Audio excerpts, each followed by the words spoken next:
com a observação que o próprio Mabiriza, que é o espacial principal desse grupo, ele diz o seguinte: nós pegamos todas essas informações e estamos explicando tudo isso de uma maneira que possa ser entendido por mentes concretas do momento atual, ocidentais, cartesianos, porque todos nós somos, nós aprendemos, entendemos e compreendemos a vida numa perspectiva tridimensional, é a cartesiana mesmo. Nós não somos pessoas que aceitamos mais as questões metafísicas nem filosóficas de uma maneira muito assim, enfim, aquilo que voa demais, nós não costumamos mais aceitar, nós queremos entender, queremos compreender, temos necessidade de explicações consistentes sobre as coisas. E é isso que os espaciais estão procurando cumprir. Difundir informações de uma maneira, com um formato tal, que mentes como as nossas possam se interessar. Esse senhor, que detestava a religião, detestava todas essas coisas, ele começou a se interessar porque viu que era uma maneira dele compreender o cosmos, a vida, a evolução, a própria divindade, de uma perspectiva muito mais, vamos dizer assim, condizente com aquilo que ele sentia. São indivíduos que superaram, vamos dizer, a perspectiva metafísica ou religiosa da vida e que precisam de uma outra estrutura, um outro sistema de entendimento. Veja, isso aqui na teoria da informação, a gente vê isso. Nós temos o indivíduo, o sujeito, né? E temos aqui os fatos. Nós nos colocamos fora da vida do mundo para compreender isso. Agora, aqui está a nossa cabecinha. Aqui dentro reside um modelo interpretativo, sem o qual a nossa perspectiva em relação aos fatos, a tudo, a vida, fica sem um codificador, fica sem uma estrutura de referência. Então, ocorre, por exemplo, no indivíduo desse que não tem isso daqui, ele é passível de ser controlado, dominado, catequizado, enfim, ele vira um marionete, ele acaba aceitando estruturas dogmáticas, que não são modelos interpretativos. A estrutura dogmática é aquela que chega e diz assim: olha, isso é assim, assim e assado. Ponto. O indivíduo bota as viseiras e sai olhando tudo de acordo com aquela estrutura de dogmas. Então, se o lance dele, ele acredita numa determinada coisa, por exemplo, dentro da estrutura de dogmas, não cabe isso aqui. Isso aqui, por hipótese, é um disquinho voador. E aqui dentro, um ETzinho.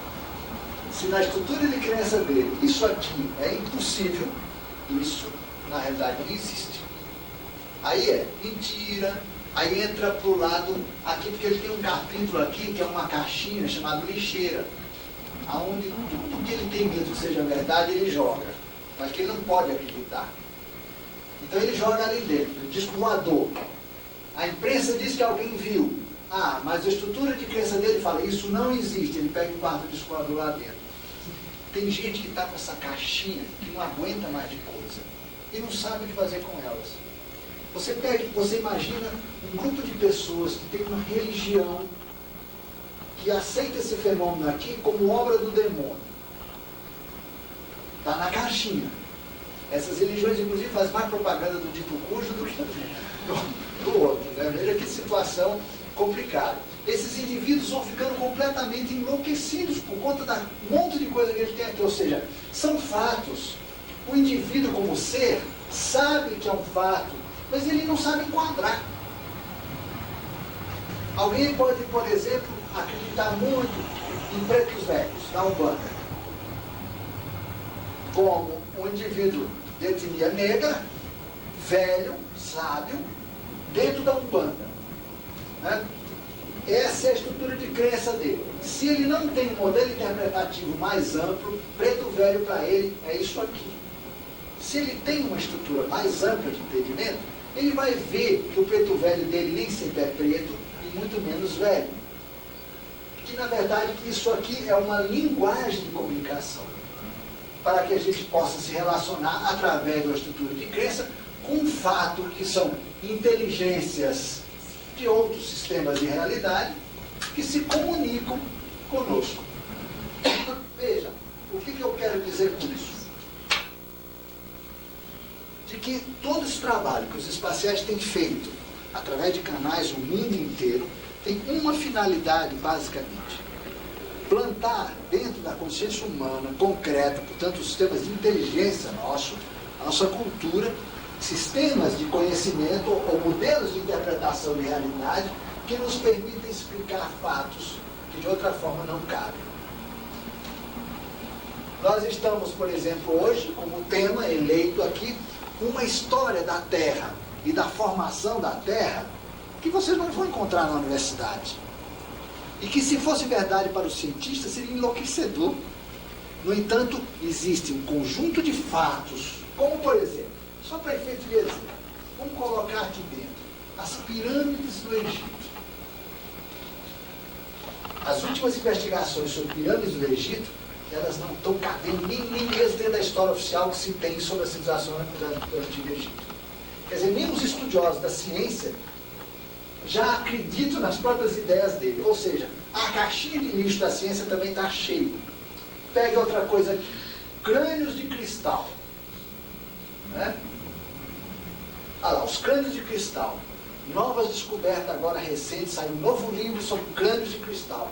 Começaram a descobrir coisas sobre isso daqui, gente, que a ciência não sabe o que fazer. Ela põe na caixinha. Não cabe. Eu contei já para vocês uma história de um sujeito sentado num carro com o general Shoa, guiando numa estrada em Goiás. Quando de repente, uma intensa luz desce e para a 100 e poucos metros do carro deles no meio da estrada.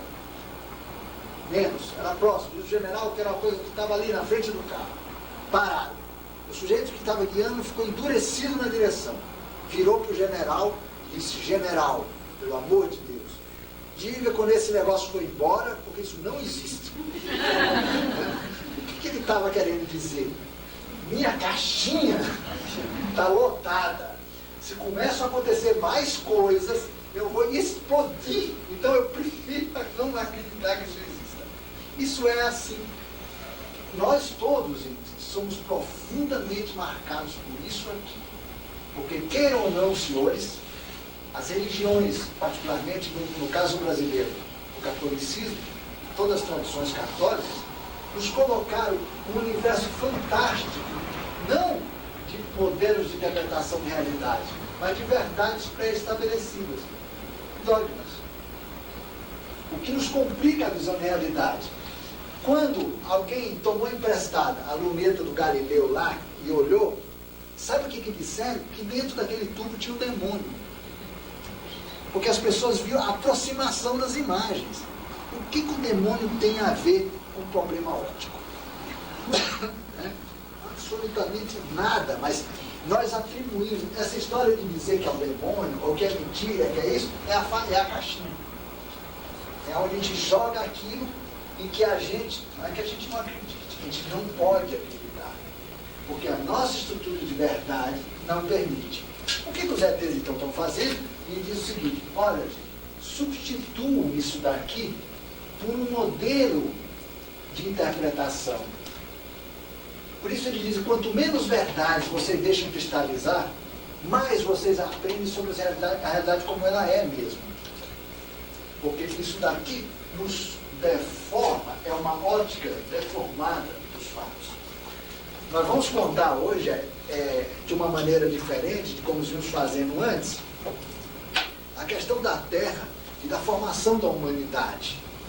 Vocês sabem que recentemente uma escola americana obrigou que o programa oficial da escola substituísse o capítulo sobre a evolução darwiniana da criatura humana, aquela famosa teoria que até hoje ninguém conseguiu derrubar, a busca do elo perdido e tal, por um outro modelo de antropogênese baseado, fundamentado em livros sagrados, na Bíblia.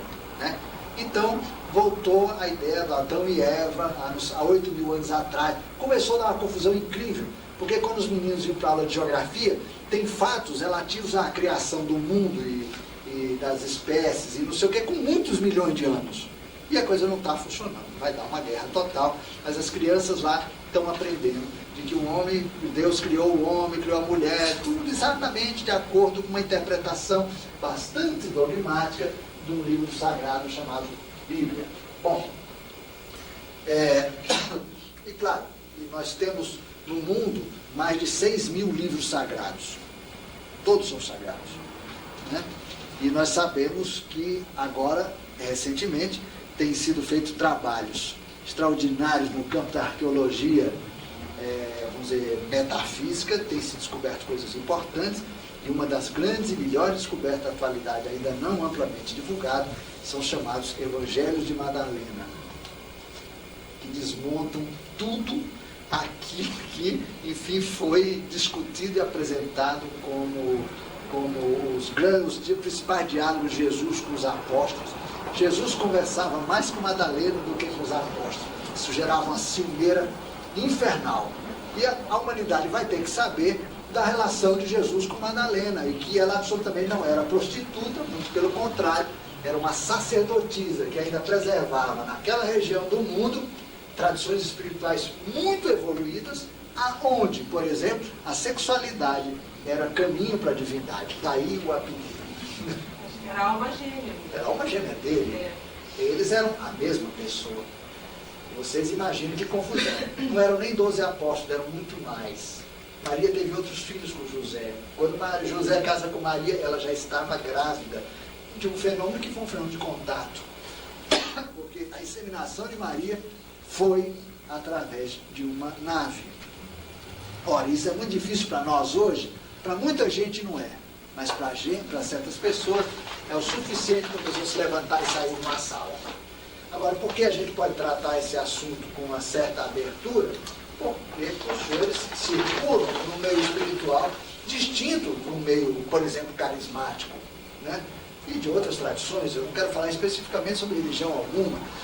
O que eu quero dizer, e nem quero dizer que hajam pessoas que sejam melhores ou piores do que a gente, não se trata disso, eu não estou aqui para fazer esse juízo. Eu estou julgando uma estrutura de crenças. Agora, só para vocês terem uma ideia, os ETs dizem que isso daqui nos traz tanto problema, e a eles também, que eles são obrigados, existe, vocês sabem, o planeta Terra, vamos representar ele aqui, essa é a Terra, física como nós conhecemos, e existe um outro planeta, que é concomitante, eu desenhei ele aqui um pouco grande demais, mas ele não é assim tão maior. Eu vou desenhar na cor verde. Existe um outro planeta que é excêntrico, né? Vocês sabem, ele tem um equador inclinado em relação ao equador da física, portanto o seu eixo apresenta uma angulação com esse eixo da Terra física. Esse mundo paralelo, que é conhecido em algumas tradições com o nome de mundo astral ou mundo áurico, os ETs chamam de Amala. Nós já vimos muito isso, a gente sempre repete, porque sempre tem alunos novos. Amala, que tem uma capital chamada Ashara. Amala quer dizer mundo luminoso, Ashara, mundo transparente. Ashara, Amala, está mais ligado à ideia de que um mundo onde o sentido, as percepções são diretas, né? Onde não predomina, vamos dizer assim, o véu de Maia, né?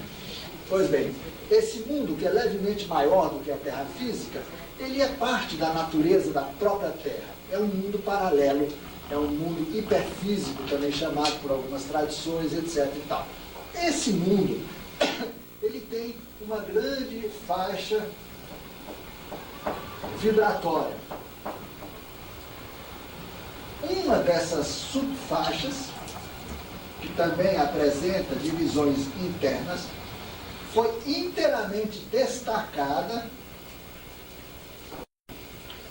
exclusivamente para tratar dos nossos condicionamentos culturais, espirituais ou religiosos durante o tempo que nós passamos fora do corpo físico. ou durante o sono, ou principalmente quando perdemos o corpo físico com a sua morte. Ou seja, ao morrermos, nós passamos uma longa temporada numa faixa específica do largo espectro vibratório de Amala para curarmos-nos dos nossos condicionamentos. Porque você imagina um sujeito que nasce na Terra budista, portanto não aceita Jesus. Depois nasce no meio cristão, aceita Jesus. Aí por qualquer motivo volta para lá, vai para o budismo, aceita Buda. Nós somos uma mistura tão impressionante de crenças que nós nem mais nos entendemos. Nós mesmos não nos entendemos mais. Há problemas e processos internos em curso em cada um, decorrente do acúmulo, das sequelas, dos condicionamentos que nós sofremos ao longo de nossas muitas vidas. Esses lugares são muito conhecidos, por exemplo, dos espíritas. Isso aqui é aquilo que os espíritas chamam de mundo espiritual. É aqui que estão aqueles hospitais de que nos falam as obras espíritas do modo geral e do Chico Xavier em particular. Cidades espirituais, vocês já ouviram falar disso, locais, enfim, aonde nós somos tratados. E basta, se vocês lerem um livro de uma contactada brasileira que eu já citei na reunião passada para vocês, Bianca de Oliveira. A Bianca escreve um capítulo do livro dela, que chama-se o livro, eu vou esquecer o nome do livro dela, mas Bianca de Oliveira é fácil lembrar. O primeiro livro dela chama-se As Possibilidades do Infinito. Mas tem um outro, que eu não me recordo o nome agora. Vida Após a Vida. Vida Após a Vida. E Vida Após a Vida, a Bianca vai visitar esses lugares. E ela descobre um negócio interessante, que nós já vimos, inclusive, divulgado, mas como é um outro caso diferente do meu, vocês podem comparar as coisas e verem como são. Eles geram, os ETs muitas vezes estão aqui nesse andar de cima, né, da vibração, dirigindo máquinas que geram, dentro dessa faixa vibratória, estruturas holográficas gigantescas, que servem de palco para a recepção das pessoas segundo a sua estrutura de crença. Os católicos são recebidos em lugares que tem crucifixo na parede, andam freiras pelos corredores, olha o negócio, onde você encontra os seus parentes daquela religião, mas não encontra os parentes da outra religião, é desse jeito. Um dia, alguém chega nas costas dele, bate assim nas costas, olha, agora é tempo de dizer como é que são as coisas mesmo, vem cá. Aí abre aquela porta que dá para o outro lado, pronto. O indivíduo fala, eu bem que estava desconfiado que isso aqui era uma coisa armada. Era uma tremenda armação. Pouca gente acredita nisso. Mas hoje, gente, nós temos que sair definitivamente dessa visão aqui. Porque o que nós vamos ver daqui para frente, nesses próximos 30 anos da Terra, não tem caixinha que dê jeito. Não tem caixinha que dê jeito. Cito sempre porque é excelente exemplo. O professor Léo Springle pegou um monte de gente de que tinham passado por experiência de terapia de vidas passadas. E pessoas que haviam sido abduzidas nos Estados Unidos. Que hoje já existe uma fundação organizando essa gente toda nos Estados Unidos. Todo mês de outubro, a próxima aí, agora, eles se reencontram e fazem troca de experiências, enfim, uma espécie de um congresso só de UFO sequestrado nos Estados Unidos. Olha como é que a quantidade lá está grande. Tem mais de 1.000 e tantos cadastrados. Pessoas que autenticamente estiveram a bordo de OVNIs, alguns mantêm ainda contato com as inteligências que sequestraram. Pois bem, essas pessoas, submetidas à terapia de vidas passadas, dentre outras coisas, eles descobriram, foram sequestrados já em várias vidas. Mas, apesar disso, descobriram também que a visão que esses indivíduos tinham da divindade, da religião, continuava a mesma. Para vocês verem o nível de sedimentação da visão religiosa que as pessoas têm da realidade. E isso era uma dificuldade imensa para essas pessoas. Porque, como as duas viram aquela coisa belíssima, olharam para a Terra e não se conformaram de ver a Terra no estado em que ela estava. Lamentável confusão terrestre, né? Porque lá eles disseram, o próprio Aldrin falou, e depois o Collins e o próprio Armstrong aqui se tem uma visão de Deus. O que ele quis dizer com isso? Ele viu Deus? Não, nada disso. Uma visão, quer dizer, uma percepção, um sentimento da grandeza da obra que é a consciência una, universal, cósmica, como queira. Porque ali a gente tem uma perspectiva de realidade. Quando a gente fica muito na Terra, todos nós, sem querermos, nós vamos usando uma viseira assim, ó. A gente não olha mais para cima. Nós até esquecemos que habitamos um planeta que gira em volta do Sol, né? Me lembro uma entrevista feita por um canal americano, o microfone na boca das pessoas no meio da rua. Onde você está? O sujeito procurando a plaquinha da rua. Chegar para outro, onde é que você está? Fala, eu estou aqui. Um outro cara, tudo com rádio. Ninguém disse, de todos os entrevistados, eu estou no planeta Terra. Quer dizer, por quê? O assunto era sobre esse. Agora foi recente, por causa da comemoração da chegada do homem na Lua, né? Então discutiu-se sobre o cosmos, sobre quantos bilhões de estrelas, né? E sobre o problema da consciência de nós não sabermos que somos habitantes do espaço infinito, de que somos um planeta, de um dos milhões de sistemas solares, de um braço, de uma galáxia que é uma entre bilhões de galáxias. Você chega para o cara no microfone assim, onde é que você se encontra? Você procura a placa na rua. É loucura. Quer dizer, isso mostra o nosso nível de condicionamento. Agora, se você pergunta para um extraterrestre, né, no meio da rua, onde é que você se encontra, ele vai falar que está no planeta Terra. Isso é um exemplo bobo? É. Mas o que nós queremos dizer? Que essa estrutura aqui é uma coisa grave. Isso aqui é uma verdadeira doença dentro da gente, né? Eu costumava conversar com minha avó Aparecida, antes dela morrer, naturalmente, e conversávamos com ela na época, estava eu, ela e minha mãe, em São Paulo, conversávamos sobre o caso do livro de um sujeito português. Eu sou péssimo em lembrar nome de autores, por isso que não lembro o meu também, né? Não é Runeus, eu acho que ele esteve aqui em Curitiba, não é Runeus. Ele escreve um livro sobre o caso de Fátima, né? Todos os episódios que envolveram aquele acontecimento da Cova da Iria em 1919. Acho que é Runeus. Eu acho que ele esteve aqui em Curitiba ou em Brasília numa conferência internacional de ufologia e ele fala justamente sobre o livro.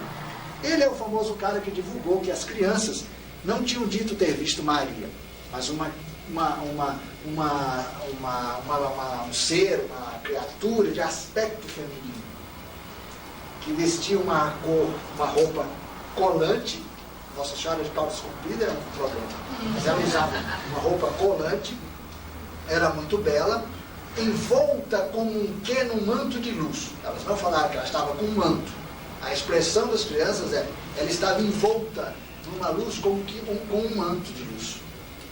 Trazia na mão, acho que direita, ou esquerda, não me lembro, uma bola luminosa através da qual falavam com as crianças.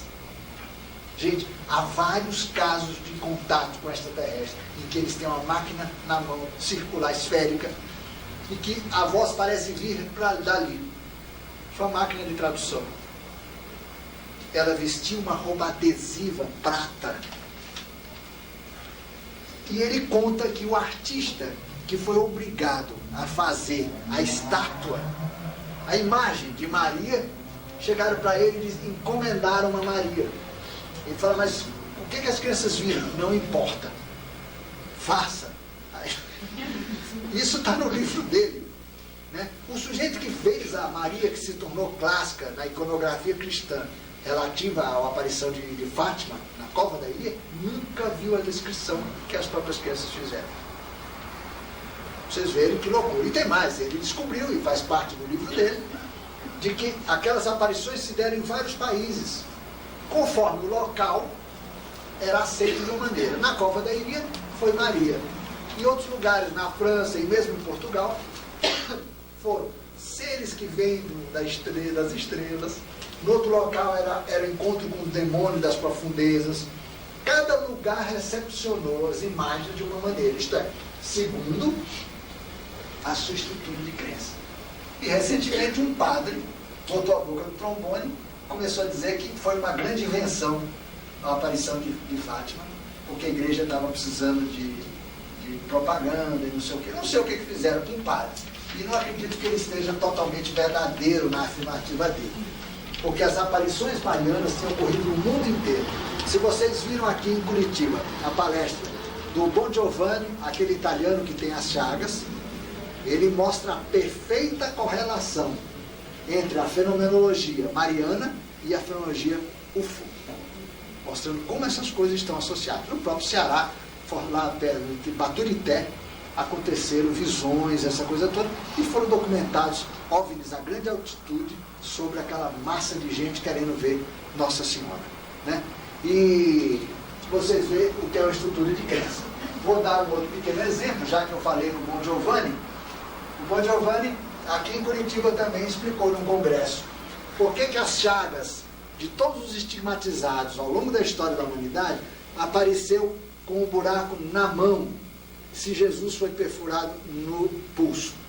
Por que isso? Todos os outros, aquele São Francisco... Como é que é o São Francisco que tem as... de Assis. É o de Assis que foi... Não foi o Xavier, não, que teve as chagas? Não, São Francisco de Assis que tinha os estigmas. Tinha os estigmas? Bom, muito bem. Minha cultura católica não é essas coisas. E tantos outros, inclusive algumas mulheres também, né, tiveram as chagas aqui. Ele conta o seguinte, que na iconografia cristã, isto é, nos quadros e pinturas feitas sobre Jesus crucificado, todo mundo desenhava na mão. Então, os estigmas começaram a aparecer na mão, porque se aparecesse no pulso, iam dizer que era falso. Porque o verdadeiro era aquilo que as pessoas acreditavam. Isto é, o estigma na mão. Porque as imagens, todo mundo metia um prego no meio da palma da mão. Ora, isso é um sistema de tortura, a crucificação é um sistema de tortura que já vinha se usando há 300, 400 anos naquela época. Todos os camaradas ou eram amarrados ou eram presos por aqui, pelo pulso, porque entre esses dois ossos existe aqui cartilagem suficiente para sustentar, ajudar a sustentar o indivíduo. Aqui não tem nada. Você enfia um prego aqui, você puxa ele assim, você rasga, não sustenta nada. Então, quando se amarrava também, amarrava-se pelo pulso. E quase sempre era prego e corda, para evitar que o sujeito despencasse lá de cima. E não tinha calçozinho no pé, não, porque as cruzes têm um calçozinho para Jesus botar o pé. O instrumento de tortura mesmo não tinha. E há muitas vezes o pau transversal da cruz também não estava presente na tortura. O sujeito era colocado assim, né? A haste passava por aqui, ele ia com a mão lá para trás, pregava e amarrava atrás, uma mão, um pulso sobre o outro, né? Um sujeito desse morria asfixiado em muito pouco tempo. Afora o próprio perda de sangue, em pouco tempo ele estava desidratado e acabava morrendo mesmo. E eles contam também que tiravam sempre eles antes de morrer completamente. O sujeito estava em estado já de coma e tiravam para ele morrer fora dali, não tinha mais jeito.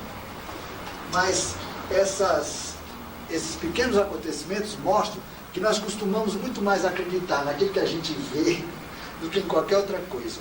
Aí vocês encontram quadros, não só renascentistas, como bizantinos também, e de outras tradições, que pintam discos voadores de forma clássica, isto é, essa forma aqui,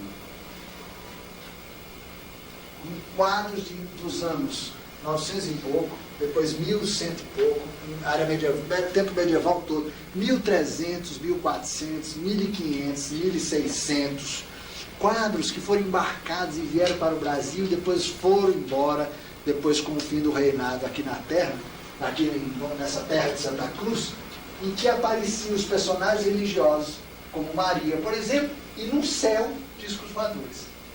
Isso você já dispõe na internet, né? Alguém, em algum momento, depois, com o tempo, alguém que devia saber muito das coisas, começou a tirar essa figura aqui. Aí botavam estrelinhas.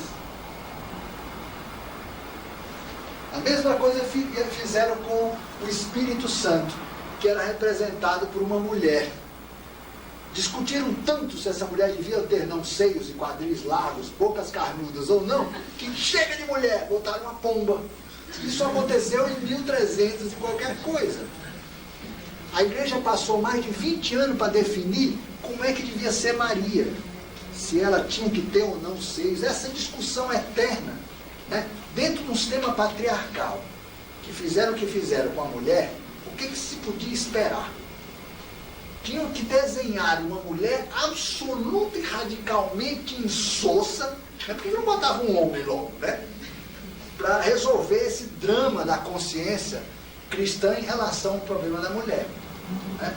E agora tem o Papa aí querendo fazer uma nova encíclica para pedir perdão às mulheres. Eles vão ter que pedir perdão para todo mundo, né? Eles resolveram pedir perdão. Primeiro foi o Galileu Galilei, né?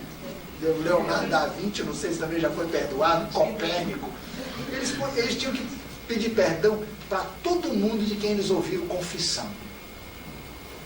Porque eu acho que essas coisas a gente não conta para ninguém. Nosso processo interno. Por que nos obrigaram a confessar? Por quê? Porque precisávamos saber o que estava acontecendo.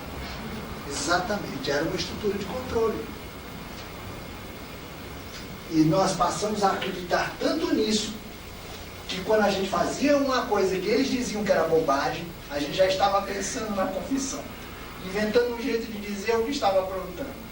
Olha só, essa estrutura é uma violência contra a criatura humana. Uma violência. E o feminino, no entanto, será resgatado no mundo, não só na história, quando vão se contar, vai se contar tudo de novo, né? E vem aí os evangelhos de Madalena, e que falam sobre o resgate do feminino e sobre a verdadeira natureza dupla, polarizada da criatura humana, das nossas origens, tudo, enfim, de novo. Quem sabe dessa vez a gente resolve abdicar completamente da mentira e assumir definitivamente uma nova situação, novo entendimento.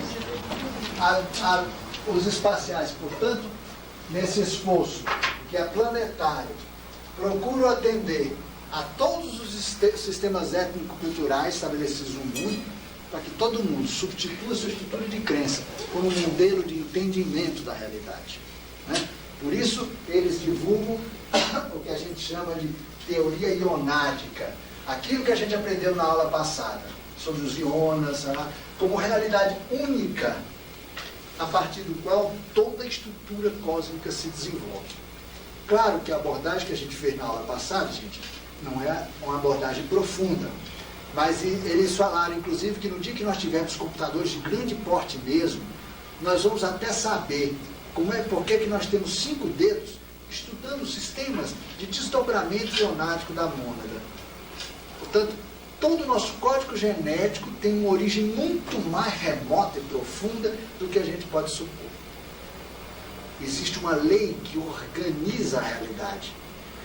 Tudo que é físico é uma expressão última, quer dizer, no plano da matéria, de uma coisa que está muito acima ou muito antes. E que precisamos compreender isso também, que é importante para a nossa aula de hoje. Todas essas outras realidades que o catolicismo, por exemplo, ensinou que era para o alto, para cima, na verdade são concomitantes. Essa palavra em língua portuguesa é muito importante. Ela dá uma perfeita noção da coisa. Concomitância, isto é, ocupa o mesmo lugar conceitual ou espaço. Então, a nossa Terra paralela é uma coisa que não se encontra. Na verdade, ela é concomitante. Nesse mesmo espaço, mas numa outra faixa vibratória, estão ocorrendo situações, vivências, acontecimentos que nós não percebemos por estarmos sintonizados com outra dimensão dessa realidade. Quem conhece, nem que sumariamente, assim, noções de eletrônica, os rádios antigos tinham aquele botãozinho que a gente rodava, que é o condensador variável, que nos permite sintonizar diversas estações. Pois bem, o nosso corpo funciona como um condensador variável. porque ele é que nos sintoniza com essa dimensão física. Nós não somos o nosso corpo físico. Nós estamos aqui manifestados porque o nosso corpo físico nos sintoniza com essa realidade. Essa realidade aqui, nós podemos chamar de realidade AM. A outra paralela nós vamos chamar de FM.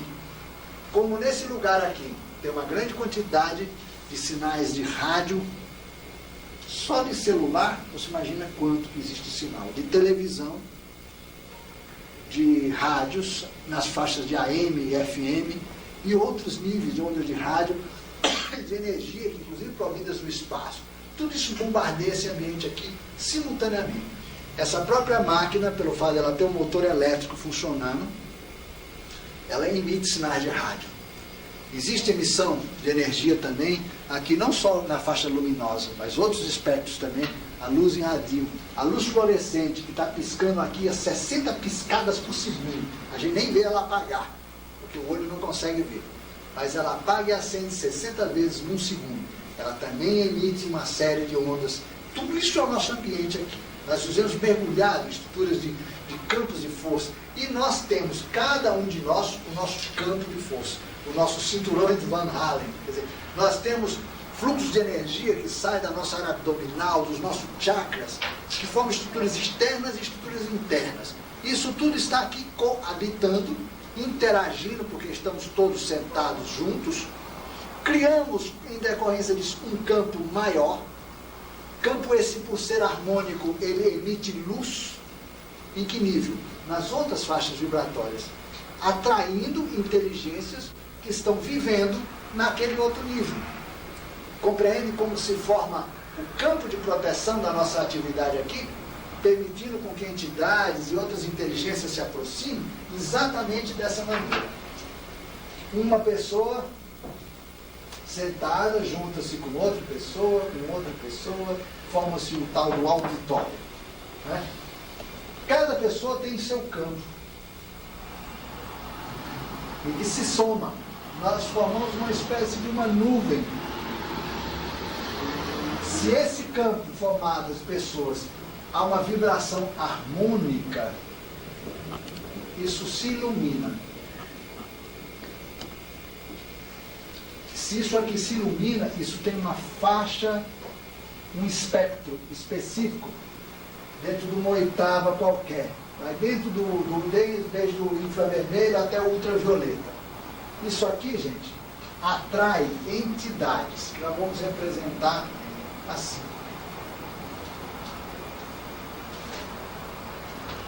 Essas entidades, por sua vez, formam campos.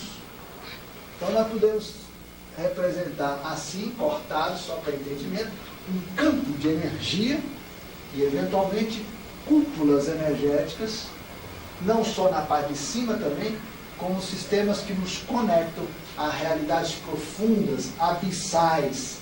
Né? Então toda a reunião fica, na verdade, dentro de um grande campo de luz de energia. Como esse lugar tem paredes, tapete, essas coisas todas, com o tempo forma-se essas paredes, tudo. Toda vez que o campo se repetir, ele entra em ressonância. Isso aqui chama-se egrégora. Você passa a induzir.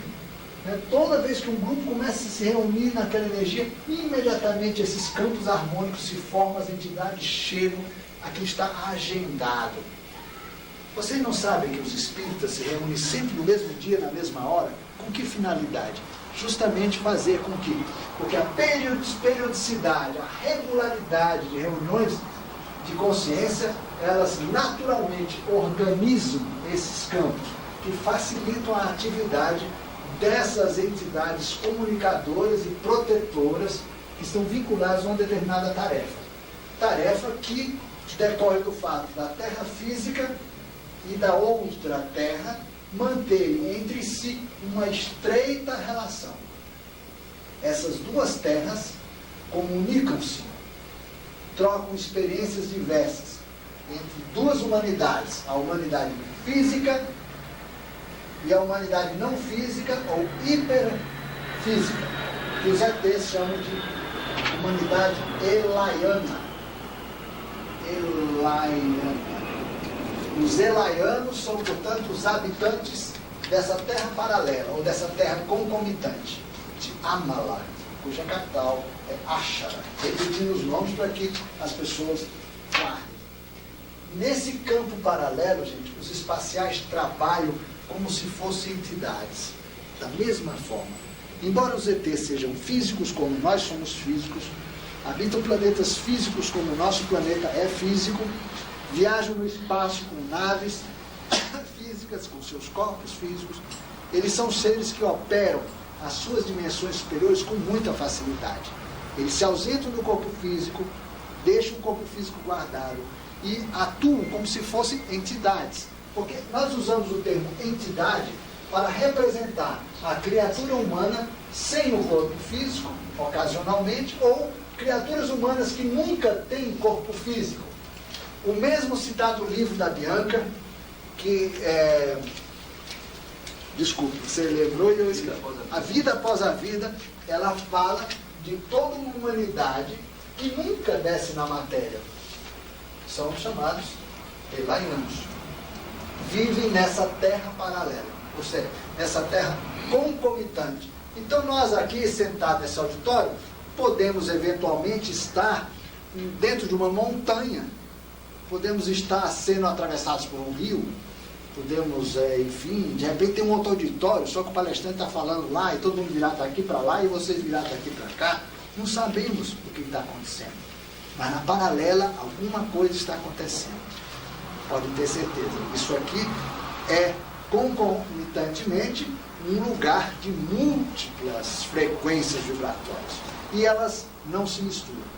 Seriam nossos grupos espirituais que a gente vê na 10ª profecia? Como? Seriam? Nossos grupos espirituais? Sim. Sim, perfeitamente. A nomenclatura é vasta, né? As maneiras de se explicar todas essas coisas também. Mas isso tudo se refere à mesma realidade. Quando você à noite deixa seu corpo físico na cama e se ausenta de seu corpo físico, você sai numa das faixas vibratórias de Amala.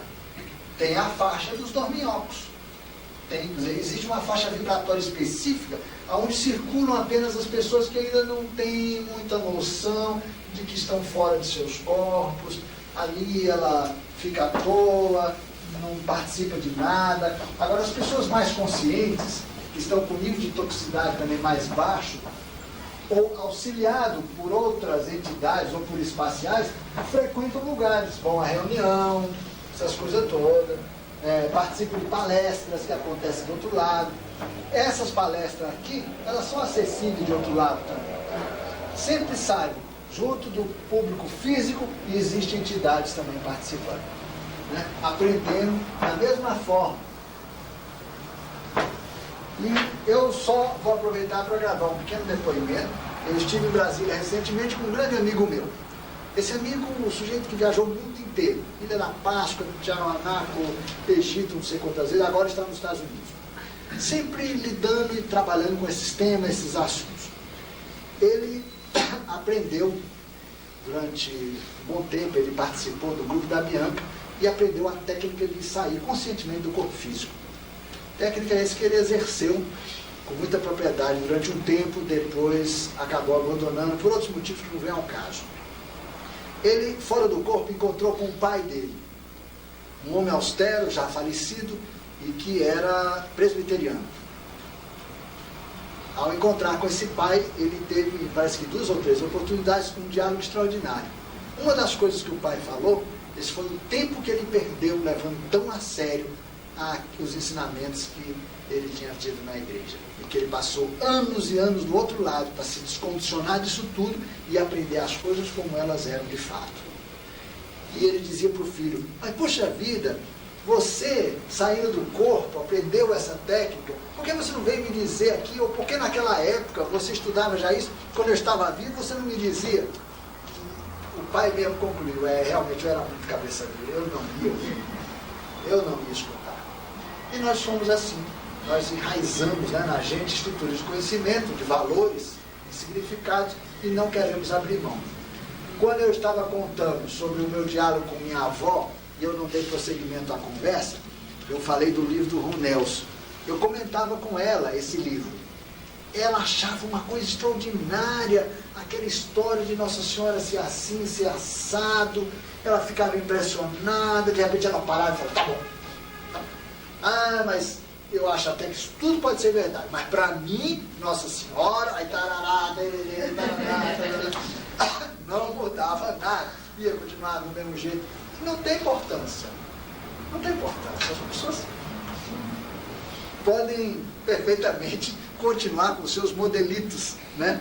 Porque agora até aí vai haver agora um concurso internacional, já que um brasileiro ganhou o concurso internacional para definir o novo rosto de Jesus pro. Não foi? Foi um brasileiro que ganhou, você sabia disso?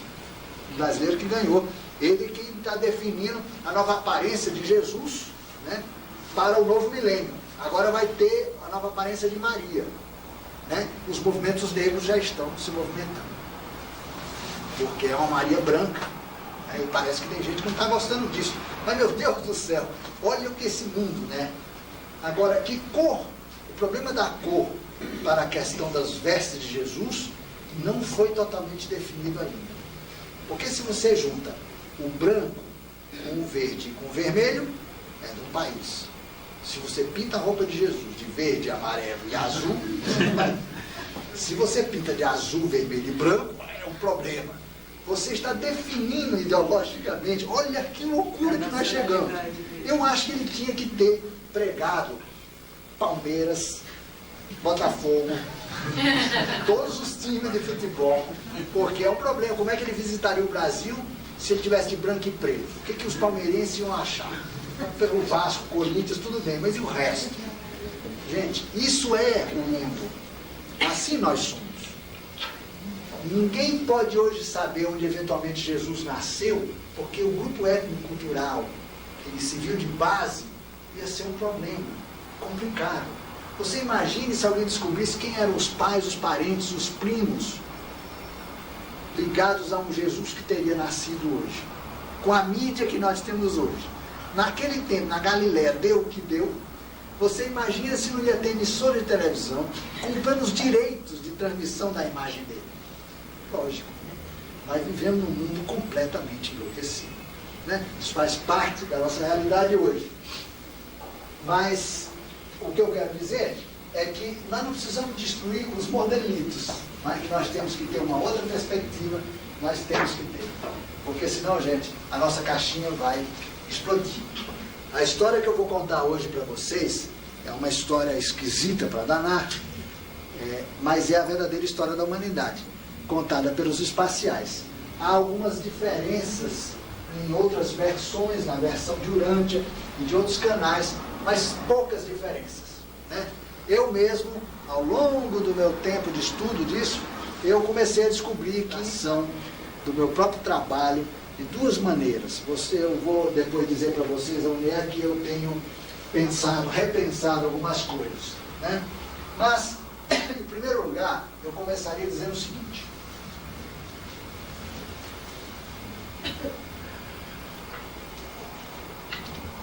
a vida, ela é uma expressão universal. Isto é, a vida humana.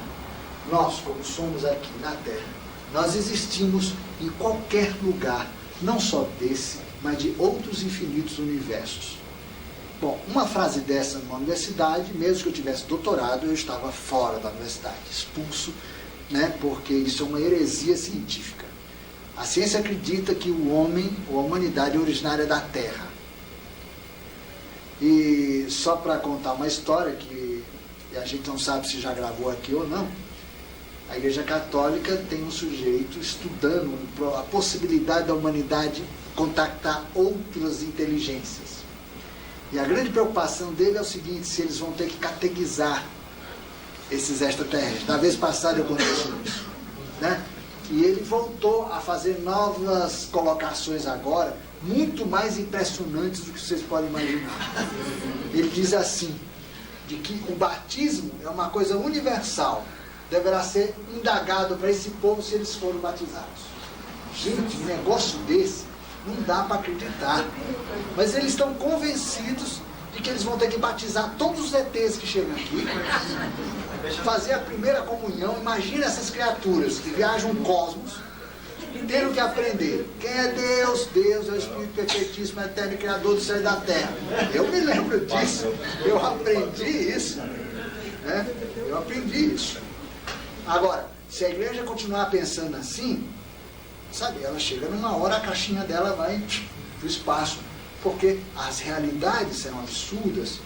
Mas será que eles realmente pensam assim, ou que isso é o que eles passam para as pessoas? Olha, já me fizeram, você é a segunda pessoa. Porque eu não posso acreditar que eles pensem dessa maneira. Eu acho que eles passam isso para as pessoas, né? Eu acho que é só um ser. Abrir um parênteses. Que é uma coisa tão acreditável. Isso aqui é o chamado mundo cristão oficial, mundo católico. Aqui é o clero que lida com isso. Aqui existe uma patotinha, daqui a pouco eu falo quem é. Aqui existe, vamos chamar, o papado.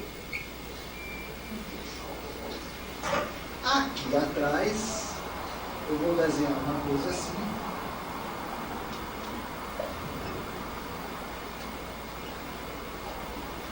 Pontilhada,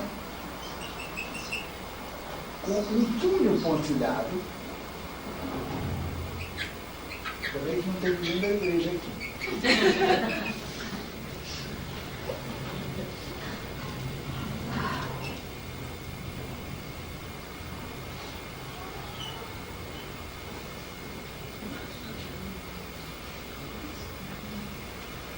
Esse grupo aqui é o mesmo desse. Isso aqui é uma conexão extra-papada. Isso aqui é a chamada igreja subterrânea. A igreja católica é isso aqui. É o povo, né? O clero, e toda essa estrutura aqui é vinculada ao Papa através de uma estrutura censora que define a política de relação com o mundo cristão católico. Esse elemento interveniente aqui, no fundo, é aquele que participa da definição de quem será o próximo Papa, quem tira a vida de Papa, bota Papa, tira Papa. No fundo, é essa turma daqui. Né? Por que eu fui tão explícito assim? Porque eu acredito que realmente tiraram a vida do João Paulo I. Isso é uma crença minha, não é só minha, aliás, tem um monte de gente que acha. Em seguida da morte dele, assim, 3, 4 meses depois, eu passei um período na Itália. Eu conversava muito com, na época eu tinha 21 anos, com jovens, assim, mais ou menos a mesma faixa etária, e todos os jovens italianos, assim, de forma unânime, diziam que morreram no Papa. Morreram com o Papa. Morreram ele. É. E a gente sabe o que ele queria fazer, né? Ele queria revelar para esse mundo aqui a existência desse time aqui, ó, que controla toda a igreja. Uma das coisas que esse grupo controla é uma coleção de cadáveres não humanos. Outra coisa que esse grupo controla é uma biblioteca onde tudo que está aqui é proibido, a não ser um pequeno departamento que, sob a anuência específica de alguém daqui, o Papa eventualmente pode ver. Passa um fantoche, não muda nada. Nada. Mas aí quando o FHC, todas essa estrutura, todo mundo está ali fazendo um papel. Gente, o que tem aqui embaixo, ninguém acredita. Ou melhor, os ETs dizem que aqui embaixo tem inclusive conexão. Olha o que eu vou dizer. Está gravando, hein? Conexão com o chefão dos GOGs, que é uma entidade conhecida com o nome de Bel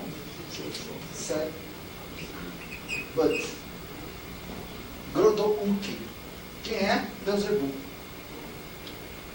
Porque ele, na verdade, chefe dos GOGs, é um povo que veio com a terra, vocês vão ver a história, veio com a terra, tem uma chefia poderosa, e que a igreja colocou nas costas deles a representação do mal. Porque como habitantes das profundezas, dos infraeros. De onde vem a palavra inferno. De onde vem a palavra infernos. Quer dizer, infraeros quer dizer mundos subterrâneos. Nos locais onde foi construída a basílica, existem passagens físicas para regiões subterrâneas. E os ETs confirmaram, o quartel-general dos GOGs é também nos mundos subterrâneos do Vaticano. E eles têm comunicação interna. Esse grupo aqui é o grupo que trabalha com iniciados que estão por trás do fenômeno chamado religião católica. É uma bolsa iniciática, isso aqui é uma estrutura, é uma escola iniciática que tem como ação externa a chamada mundo católico, que é a exploração virtual da vinda do Messias, que não tem qualquer ligação com a igreja. Acredito nisso? O Jesus mesmo, Ben Pandira, não fundou essa estrutura de jeito nenhum. Isso aqui foi apropriado com a finalidade de se criar uma gigantesca estrutura para ajudar a humanidade a atravessar 2000 anos de trevas. De uma certa forma, conseguiram. Mas, em compensação, também deixaram uma herança que eu vou te dizer. Né? Eles reafirmaram o patriarcado na Terra com consequências extremamente danosas para toda a cultura humana. E esse grupo aqui tem ligações com o espaço, sim. Tem ligações. Então, se você me faz a pergunta que fez, eu vou dizer para você sim e não. Quer dizer, a política oficial aqui em cima é ficar dizendo essas bobagens. Agora, lá dentro, eles sabem de tudo e mais alguma coisa. Tudo e mais alguma coisa. No último filme divulgado sobre atividades americanas junto com russos, era plena Guerra Fria. O que você lia na imprensa é que os Estados Unidos estavam à beira de uma guerra com a União Soviética. O filme, na época, mostrava F-5 voando com MiG e perseguindo o UFO. Olha que palhaçada. Quer dizer, na questão UFO, eles voavam junto em território russo. Nos jornais, a cúpula estava na iminência de apertar o botão e destruir o mundo. Esse livro que foi editado agora no Brasil, através, tem um livro do Coronel Felipe Corso, que foi traduzido para o português, editado no Brasil agora em 99, através da Biblioteca UFO, da revista lá do Javaé. Sim. Ele conta exatamente isso. Isso que você está falando, né? Que na realidade a Guerra Fria nada mais era do que uma maneira do exército americano, através do resgate da nave de Roswell, eles desenvolveram uma tecnologia bélica baseada nos acessórios, né, que eles pegaram na nave, só que eles tinham que justificar isso para o mundo. Então, era Guerra Fria. Encenação. Encenação. Quer dizer, na realidade... E hoje continua-se. Né?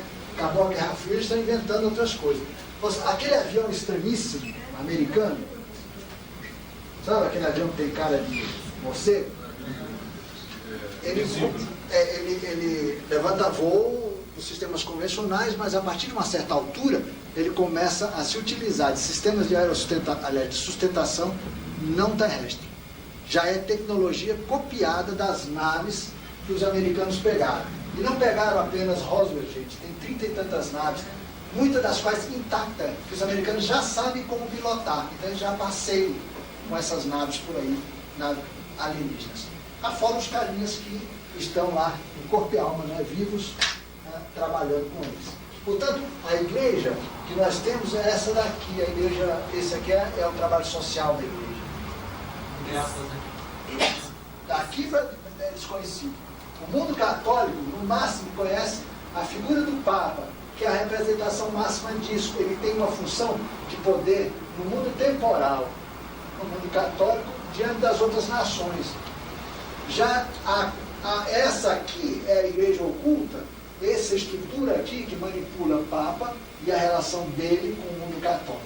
Essa turma aqui define conteúdo e qualidade de encíclica, política de comunicação social, essas coisas todas. É que define quem vai ser cardeal ou não. Porque, no fundo, a definição dos papas, um a um, é tudo articulado. Ou vocês acham, por exemplo, que as profecias de São Malaquias, que se referem aos papas todos, vieram de onde? Todos os papas, mesmo em reencarnações anteriores, fazem parte dessa cúpula, ou fizeram parte, porque essa ordem iniciática não é uma ordem fechada. Você pode romper dela, voltar para ela, né? Depende da situação. E a finalidade dela foi atravessar esses 2000 anos sustentando toda essa estrutura de coisa. Só que isso aqui foi inteiramente modificado para adaptar-se aos interesses desse grupo de poder e das relações com que eles tinham para lá e para cá também. Né? Isso aqui é outro capítulo, gente. Um dia, quem sabe, a gente bate um papo sobre ordens iniciáticas. Se vocês imaginaram as verdadeiras finalidades das ordens iniciáticas na Terra, vocês vão estourar a caixinha de vocês. Né? Mas isso agora já está superado, né? Hã? Se superando, isso já está se superando agora. Isso vai desmontar, né? Vai desmontar. Está desmontando já. Está desmontando, né? Eles vão ver que essa relação aqui está cada vez mais... No Brasil, por exemplo, a igreja ou parte para aceitar uma relação com todas as tradições afro-brasileiras, né? Ou não vai dar certo aqui, porque o católico aqui vai mesmo, ele toma passo no centro espírita, ele vai conversar com não sei quem. Aqui não tem essa conversa. Não adianta eles quererem amarrar isso aqui, porque não vão conseguir mesmo. Portanto, o camarada que na igreja fala de batismo dos extraterrestres, ele nem sabe a existência disso aqui embaixo. Ele é o sujeito que veicula a doutrina oficial para o grande público. Né? Ele não sabe do que está por trás. De que o que ele está dizendo, na verdade, é uma armação. Ele não sabe, porque essas pessoas que estão a serviço, eles são manipulados. Isso foi feito para que a igreja mantivesse o poder consigo, né? Que as pessoas não tivessem acesso ao conhecimento. Que é isso que a gente está conversando aqui. Principalmente as mulheres. Principalmente as mulheres. Agora está desmontando tudo isso. Desmontando. A igreja vai se esfacelar. É, aliás, um dos trechos da terceira profecia de Fátima. O fim das religiões, de modo geral, em particular da igreja, com toda essa estrutura de coisa. A igreja tem vinculações, inclusive extraplanetárias, contatos com seres de outras partes do nosso sistema solar. Bom, mas, voltando ao prólogo. A vida humana é cósmica, é universal. É uma das expressões de consciência. Quando a gente passou para vocês a ideia, o conceito de reinos, os ETs explicam que todas as criaturas existentes, elas podem ser classificadas em 7 grandes tipos, né? Aquilo que os teósofos chamam de reinos. Uma das expressões da única consciência é chamado reino humano. Tá? É a mais complexa das expressões. É cósmica, portanto, existe em todos os infinitos universos. Agora, o que é importante nós considerarmos aqui é que essa estrutura, isso que nós estamos chamando de cosmos, nós podemos representar como uma árvore. Solo, raízes, frutos e semente.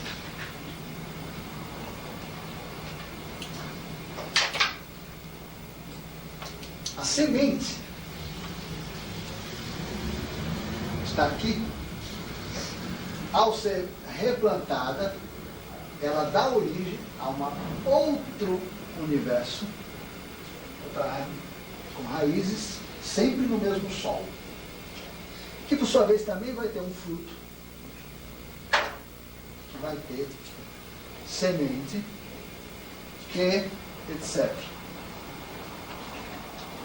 Para os espaciais, as criaturas humanas que devem ser sempre vistas como um par, nunca como um indivíduo só. Um homem ou uma mulher, no caso dos seres sexuados, que é o nosso tipo, são sementes, ou seja, eles podem dar, em princípio, origem a um universo completo Todos os universos esses sempre enraizados no mesmo solo comum. Né? Então existem infinitas árvores, isto é, infinitos universos no mesmo cosmos, na mesma unidade. Isso tudo como parte de uma única consciência. Essas sementes aqui, os ETs chamam de casais raiz, isto é, casais que dão origem a outros universos, porque nem todos necessariamente dão origem a outros universos. Qualquer um de nós aqui, em princípio, e por isso Jesus falava que nós somos deuses e não sabemos, podemos, com a nossa contraparte, um dia, num remoto futuro, termos potência suficiente para, lançado na Terra, dar resultar num novo universo. Isto é, a Terra aqui do Sol, né? O solo cósmico, que é chamado o seio do Criador. Tem um nome complicado, eu boto para vocês aqui. Tem uma cor diferente. Vai ficar. Esse solo comum tem muitos nomes. Um deles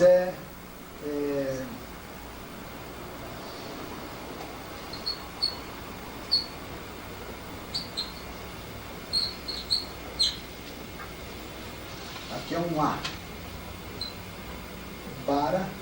Barai. Essa sílaba é forte, mas tem que falar o I junto. Dia.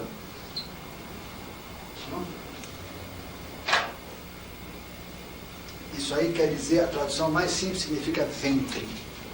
Né? Barai Dia. Isso aqui é um mantra extraterrestre para falar desse sol, né, da totalidade. Não vem ao caso, nós não vamos estudar isso hoje. Mas o que é importante considerar é o seguinte: essas sementes são casais que dão origem a outros universos. Vocês notam, pelo próprio entendimento que nós temos de árvore, fruto e semente, que uma semente, embora originária de uma árvore completa, é totalmente independente dessa árvore, não é verdade?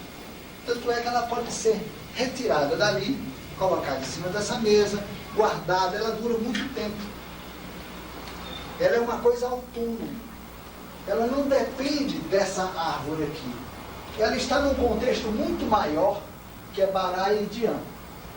Mas ela não depende da árvore de onde ela se originou. As criaturas humanas não dependem dos universos onde elas foram criadas. Somos livres. E essa árvore respeita as próprias sementes como se elas fossem já árvores, ainda que embrionárias, ainda que em potencial. Se nós entendemos que essa árvore aqui foi originária de um casal raiz, vamos representar esse casal aqui na raiz, plantada. Esse casal, no nosso caso, chama-se Mariam. É o universo ao qual nós estamos conectados. Ele é uma árvore. Nós podemos dizer que esse casal está em qualquer ponto dessa árvore, não é verdade? Ele é a própria árvore. Mas os filhos, isto é, as sementes dos frutos que essa árvore deu, ainda que filhos desse casal, são seres ou criaturas ou inteligências independentes do casal original. Confere isso. Esse conceito é importante para a gente ver o que vem a seguir. Bom, os espaciais dizem que a partir do momento que uma árvore tem frutos e tem sementes, essas sementes podem perfeitamente viajar e se estabelecer em outros universos. Ou seja, como seres livres de seu próprio casal original, eles podem frequentar outras árvores. E essas criaturas procuram se estabelecer na árvore que maiores conveniências evolutivas têm para eles. Eu quero ajudar vocês a desmanchar a ideia de condenação. Os espaciais explicam que as criaturas são atraídas para os sistemas aonde mais possibilidades elas têm em termos de evolução. Se ela vive num mundo e aquele mundo vai dar um salto de padrão vibratório ou vai se dividir o seu padrão vibratório, olha só, o mundo vem num espectro energético viajando nessa linha. Num determinado momento da evolução dele, esse espectro se divide, ela vai para um outro caminho, esse mundo segue um outro destino. Parte da humanidade que está aqui não acompanha esse mundo, então migra. A doutrina espírita fala de que as almas migram entre mundos. Na verdade, isso todos nós já temos a doutrina espírita kardecista. Isso.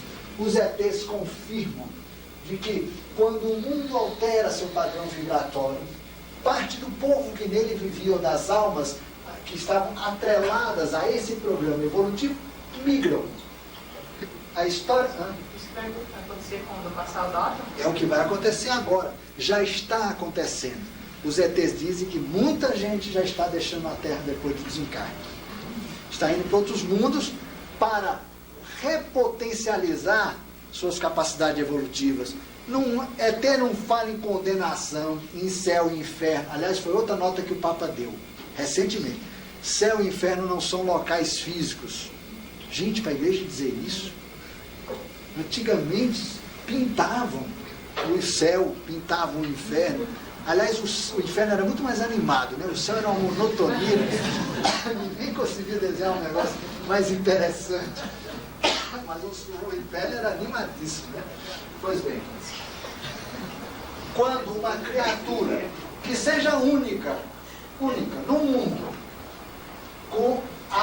como os mundos caminham, cuidando de sua própria evolução, carregando humanidades ou não, as criaturas a eles associadas migram quando esse mundo não vai servir mais como contexto para o programa evolutivo que eles têm. A igreja chama isso aqui do nome absurdo de juízo final.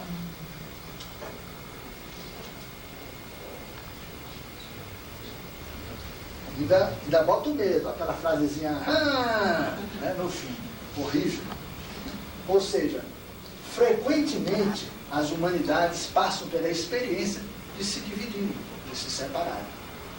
Vai gente para cá, outros para cá, outros para cá, outros para lá. E outros vai para onde quiser. Tem gente que não sabe nem para onde vai também, faz parte. Né? O fato é que os mundos têm sua trajetória evolutiva, como nós, humanos, que é uma das expressões de consciência dessa realidade. Nós dependemos dos mundos físicos, dos planetas, para o nosso programa evolutivo, porque a gente vem na matéria pela primeira vez, vocês viram isso na aula passada, atrelados a um planeta específico, nosso ninho.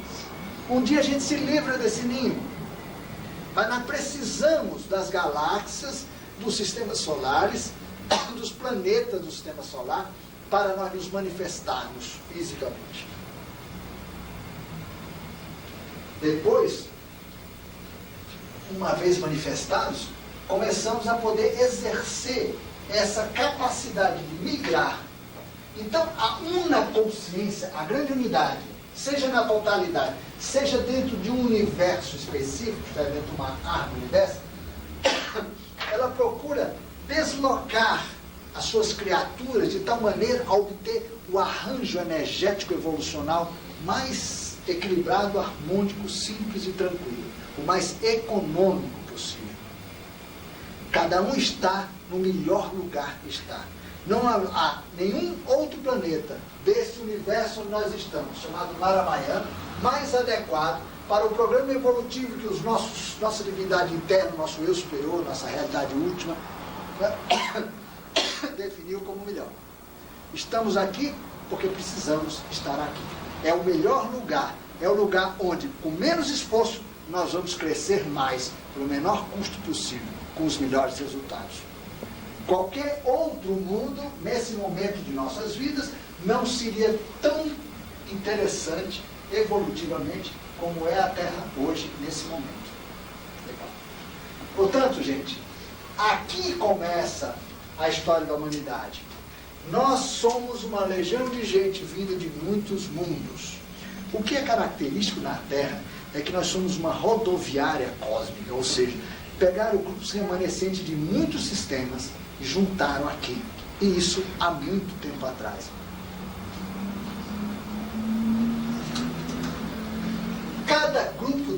e é isso que nós vamos ter que estudar hoje com um pouco mais de detalhe, trouxe também os seus valores, significados e condicionamentos.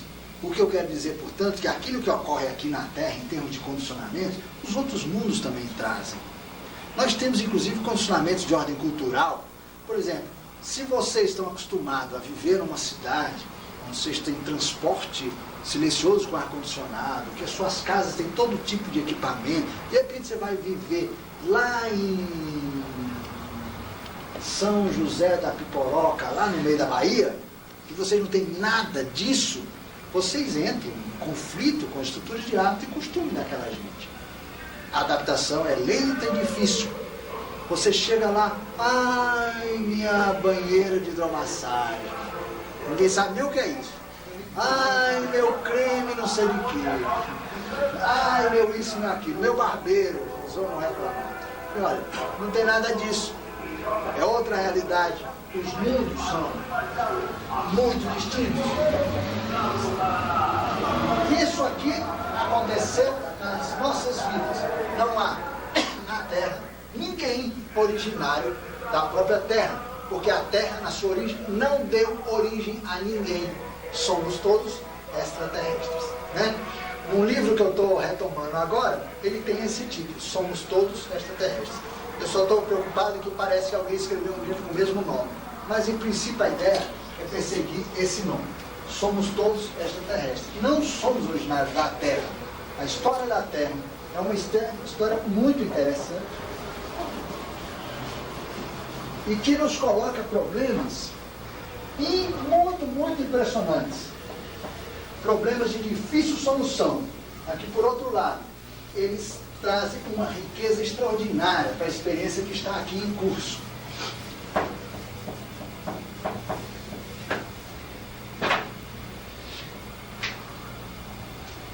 Se nós representarmos o nosso universo por isso aqui, uma bolha de sabão, porque é como os ETs dizem que os universos são, aqui o foco gerador de um universo completo, que é uma grande bolha. Aqui está o casal raiz desse universo. No nosso caso, eu repito, esse casal chama-se Mara Mayana. Conectado ao nosso universo, existem outros.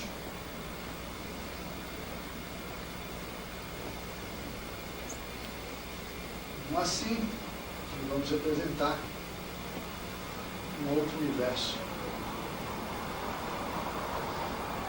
Assim. Universo 2, universo 3, universo 1. Cada um casal raiz. Esse aqui chama-se Adimar Aron. E esse aqui tem dois nomes conhecidos para eles. Goiarã. Kaamar e Goraian. São linhagens de ETs específicas que eles batizam com nomes distintos. Todo esse conjunto aqui, ele tem um outro universo que eu não vou desenhar para não complicar a figura, mas é um universo maior que interliga os três entre si e ao mesmo tempo interliga esse conjunto com um sistema gigantesco de universos. Esse sistema muito gigantesco de universos chama-se K1. Eu repito para que os que já sabem não esqueçam. K1. Quer dizer, cacho da videira celestial, porque lembra um grande cacho de uvas.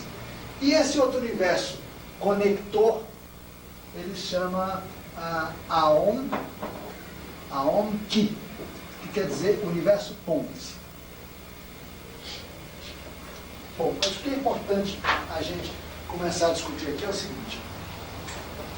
Nesse universo de Admaron, e aqui eu vou representar a região aonde o universo de Admaron tem um dos físicos, que é a faixa vermelha. E vou representar com essa faixa verde aonde o universo 1, por exemplo, tem dimensão física, isto é, mundos físicos. São bolhas de sabão conectadas. Você vê que essa região daqui, ó, é uma região que tanto pertence ao universo como a outra. Isto é, as galáxias sistemas galácticos, estrelas, enfim, tudo que existe aqui pode pertencer ou a aquele ou a esse.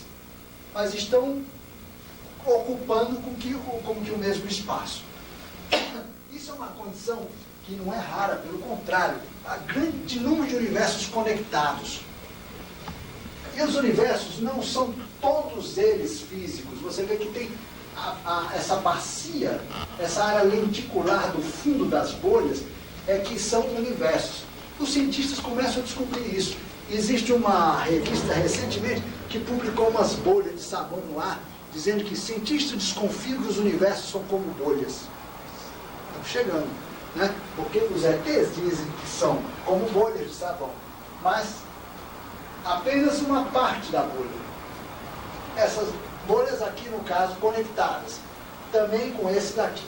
Mas não vem ao caso agora. No livro Herança de Elisa, a gente conta sobre essas conexões aqui, porque esse universo aqui está servindo hoje de ponte para nós viajarmos para a Admarã. Pois bem, aqui nesse universo vermelho, existe uma galáxia chamada Mora. E no universo verde, existe uma outra galáxia chamada Lúcia. Galáxia, né? Aqui, assim, ó, vamos representar aqui uma galáxia. Aquele núcleo nuclear central, os braços aspiralados, cheio de estrelas. E muitas das quais com seus respectivos sistemas solares. Nessa galáxia de Mora, você me avisa do tempo? Na galáxia de Mora, na galáxia de Mora, nós tínhamos 3 estrelas muito importantes para a nossa história de terrestres, porque a esmagadora maioria de nós veio de lá. 3 estrelas que, dentre outros, carregavam 8 planetas. Portanto, no mínimo, nós aqui somos originários de 3 sistemas solares, de 8 planetas distintos ligados a esses 3 sistemas solares. Olha já o início da divisão do povo da Terra. Cada um desses povos trazendo a sua índole particular, sua problemática específica, seu programa evolutivo. Por isso eu dei aquele introito. Quando um povo se entra em, vamos dizer assim, num certo grau de não compatibilidade com o sistema onde ele está, ele se desvia e migra. A razão que fez com que nós todos migrássemos para cá é um motivo que tanto é coletivo como também é individual. Ninguém vai com as outras nesse negócio. Ou seja, as pessoas têm motivos de ordem pessoal e de ordem coletiva para migrar em comboio, né?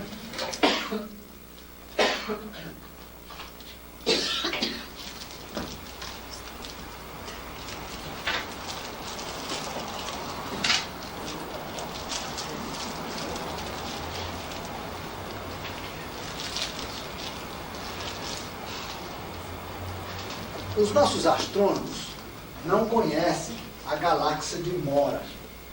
Houve alguns contactados querendo dizer que Mora era a galáxia de Andrômeda, conhecida e a mais próxima das galáxias da nossa Via Láctea. Mas Andrômeda não é uma galáxia aspiralada. E os ETs dizem que Mora é uma galáxia muito semelhante à nossa Via Láctea, apenas um pouco maior. Se ela é parecida e é aspiralada, ela certamente não é a Andrômeda, porque Andrômeda não é uma galáxia aspiralada. Ela não iniciou o processo de aspiralar, ou então já recolheu seus braços todos e ela está aquela nucleação estelar gigantesca, mas de uma forma meio esférica, né? A nossa galáxia ela é cheia de braços, né? Aspiralada, igual a galáxia de Mora. Pois bem, nessa galáxia Mora haviam 3 planetas, 3 estrelas muito importantes para nós. Queria ver se um dia nós pudéssemos fazer exercícios para nós trabalharmos a ideia de que estrela nós pertencemos. Isso tudo tem jeito de fazer. Olha lá, a estrela Zaira, a estrela Zir e uma estrela chamada Ock. Nenhuma delas conhecida da nossa astronomia, até porque a nossa astronomia não conhece nem a galáxia Mora. A galáxia Mora é ligada ao Aldebaran. A galáxia Lúcifer, que é a nossa Via Láctea, é ligada ao universo do Maramaia. Nós mudamos de universos quando nós mudamos das estrelas daqui para Lúcifer. Você vê que, embora a viagem seja pequena, nós tiramos o nosso enraizamento de uma árvore e passamos para outra árvore. Nós deixamos de ser filhos de Admaron para ser filhos de Maramaia. Somos adotivos em Maramaia. Isso tem complicações ou complicadores interessantes. A estrela Zaira, ela carrega vários planetas. Um deles chama Querates. Querates, que tem 7 luas, que os ETs dizem que são sagradas, que eu não sei exatamente por que e que sentido tem isso. Mas deve ser muito bonito um planeta com 7 luas. Ele dá o nome dessas luas porque já foi publicado, vocês têm um livro, e na página 83 nós falamos o nome das luas todas: Védia, Vida, Vira, Seblene, Taalada, Ti, e uma luazinha pequena chamada Sayami. Todas elas eram habitadas. Na outra estrela, a estrela Zir, a segunda estrela aqui de Mora, também carregando muitos planetas, entre eles um chamado Gizo, um outro chamado Romat, e um planeta que não é esférico, tem uma forma meio de grão de arroz, chamado Ike, da onde vieram os seres que têm um só olho, os cíclopes, são do planeta Ike. E a outra estrela chamada Ock, com os vários planetas também, entre eles um chamado Melpíbenes, uns nomes doidos, né? Melpíbenes, Mol, o outro Massá e o outro Mol-Li. O sonzinho Li quer dizer vizinho. Então, o Mol e o Mol-Li, o vizinho do Mol. Né? Bom, e esse Mol-Li tem um grande satélite chamado Pidium, que é maior do que a nossa Terra aqui, e que ele também era habitado. Ou seja, aqui nesse auditório, muito provavelmente, existem pessoas que vieram ou de Querates, estavam ou não habitando o Querates, ou uma das suas 7 luas, onde se desenvolvem atividades muito importantes, ou alguém veio aqui de Gizo, ou de Romá, né, que são do planeta Ike, ou do planeta Ike. Aqui pode ter cíclopes, só que aqui na Terra nasce com 2 olhos. Né? Podemos ter gente aqui de Melpíbenes, de Mol, de Massá, de Mol-Li, ou que já habitava o satélite Pidium. Quantas origens pode ter nessa sala? E uma coisa que meu amigo espacial diz é que exatamente isso, que nessas reuniões assim tem gente de tudo que é lugar, com a finalidade junto de promover integrações de consciência, né? Porque cada agrupamento desse é acompanhado separadamente. Existem legiões no espaço, no plano espiritual, acompanhando cada segmento desse. Pois bem, gente, só aqui nessa patota nós já temos, na nossa contabilidade aqui, 8 planetas, né? Distribuídos aqui nessas 3 estrelas. Nesses 8 planetas, as raças não eram apenas 8. Haviam planetas aí que tinham raças distintas, que não se misturavam entre si e que conviviam, formando civilizações simultâneas, paralelas, cada um com seus tipos de cidade, seus hábitos, seu costume, mas habitando os mesmos planetas, ou os satélites desses planetas, e assim por diante. Eram 11 raças, 3, 4, 5, 6, 7, 8, 9, 10, 11. Os perfis, não só os perfis étnicos e raciais desses povos, desses 11 povos, como seus hábitos, costumes e programas evolutivos vieram para a Terra também. Né? Nós vamos pegar os grupos mais numerosos aqui. O nome desses 11 povos, né, pode estar definindo o nome das raças originais de vocês aqui. Nós também publicamos isso. E agora nós vamos ilustrar no site da internet esses tipos todos, a cores, para que vocês conheçam como era o 3x4 de vocês há muito tempo atrás. E, claro, como é o corpo original, porque muitos de nós, os que vieram dessas estrelas, dessas 3 estrelas, desses 8 planetas, essas 11 raças, a maior parte veio com seu corpo físico original. Corpo esse que está guardado, esperando a oportunidade para ser reativado, que é o fenômeno da ressurreição dos mortos. Não tem nada a ver levantar a caveira no cemitério. Nada. É o corpo original guardado que será reativado. Quem éramos? Um povo muito bonito. Número 1, Marions. Vocês vão ver uma característica, que todos os povos que vieram de lá, o mantra que denomina eles, todos começam pela letra M. É a mais importante som da nossa história. Está presente em mãe, né? Mother. Tanto é que uma criança em qualquer língua fala mama. Em qualquer língua. Que coisa interessante, né? Olha o sonho. Primeiro os Marions. Olha mais ou menos o retratão deles. Eles são loiros, tem ruivos e morenos. A raça dos Marions, etnicamente, tem essa subdivisão. Eles têm uma altura média da ordem de 1,90 a 210 centímetros de altura. Grandão. São seres muito bonitos. São talvez o grupo mais numeroso da Terra. Então só aí já temos loiros, ruivos e morenos. Depois os Maroís. Muito alvos. Esse branco dos Maroís é uma coisa tipo louça, né? Tipo uma parede, assim, é pálido, é um branco pálido. Não é a pele alva que nós temos aqui, é uma coisa pálida. Extremamente bonito, aveludado. Pele branca, olhos cristalinos. Os olhos deles têm cor de água, não é verde nem azul. São olhos cristalinos. Quase não se percebe a diferença dentro do olho. O cabelo deles é branco também? Hã? Cabelo branco também? São cabelos branco prateados, os cabelos deles. Seres que inclusive foram aqueles que tiveram com o bíblico Lot, quando anunciaram o fim de Sodoma e Gomorra. Lembra que eles foram visitados por alguns seres? Os seres eram tão lindos que o Lot teve que falar assim: olha, fique com minhas filhas, mas não mexam nele. Está escrito na Bíblia, lembra disso? Porque queriam atacar os caras. Aquela populaçãozinha estava danada, hein? Queriam agarrar os anjos de qualquer jeito, os mensageiros. Pois bem, vocês verem como eram seres lindos. Os que apareceram lá são os Maroís.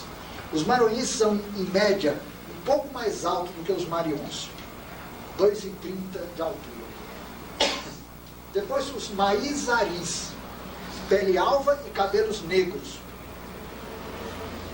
Depois os Maialirãs. Os gigantes cor-de-mel. Olhos amarelos amendoados. São gigantes mesmo, tem a altura média da ordem de 3 metros e tanto.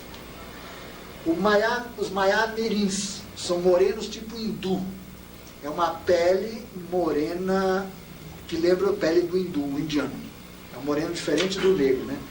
E tem cabelos e olhos acinzentados, mas é acinzentados mesmo. É um cinza de verdade. Cabelo cinza, ele não é castanho. Já foram vistos contatados na Terra com esses seres. Os Mariezaris são os tipos nazarenos. Eles são muito lindos. Eles têm pele amorenada e cabelos cor de amêndoa, lisos e longos, entre aloirados e escuros. E tem normalmente barba. Por que são chamados nazarenos? Porque lembram a figura histórica de Jesus. Eles têm aqueles cabelos assim, escorrido, bigode, barba, rostos finos e tudo amendoado. Jesus também tinha tons amendoados. É possível até que a manifestação física dele na Terra, como Jesus, tenha sido uma influência genética do tipo de raça dessa aqui, os Mariezaris. Os Miuras, negro jambo e sem cabelo algum. Os Miuraís são negros azulados. Já lembra o negroide típico da terra africano, né? Mas com traços um pouco diferentes, lembrando mais o branco do que o negro, mais negro azulado a pele. O cabelo lisos e curtos, e os olhos entre averdeados e amarelos. Olha que tipo, imagine na cabeça, um tipo negro azulado, de cabelos lisos, ele não tem o cabelo enroladinho.